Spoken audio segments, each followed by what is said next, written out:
Hi everyone, hello. Thank you for tuning into my YouTube channel and thank you for clicking on this video link where today we're going to talk about the difference between each and every. Now this is a common area where students often get confused and you can find it difficult. We've got a small tutorial to explain how they are different and how we can use them. So let's start with an overall explanation. First of all, we use each to talk about simply individual things. We use every in a similar way.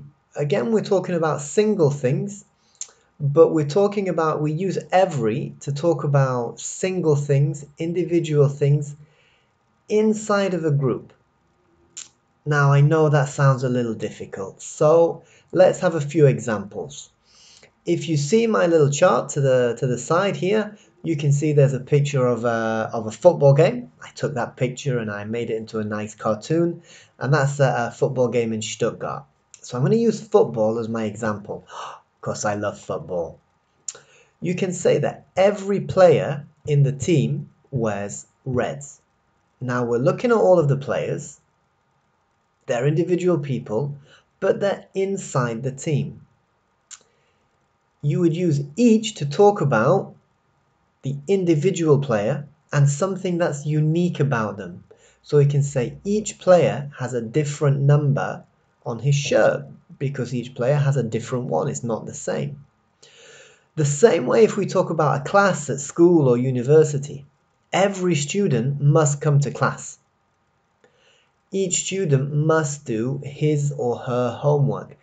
The individual students are part of the class, but their homework is totally individual.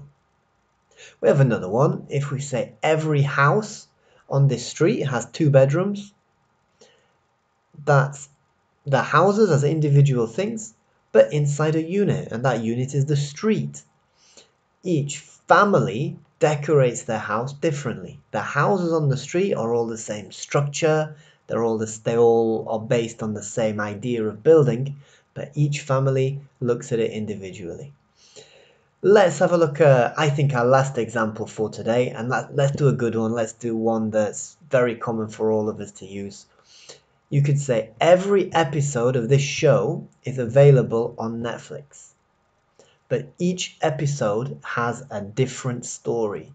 So all your favorite shows, they might have 20 episodes in a season, but each one of them is different. Every episode is on Netflix, but each episode is different. Okay, I hope you found that little tutorial interesting. I hope you found it helpful, and I hope you'll tune into some more of my tutorials. Okay, thanks very much. Bye bye now.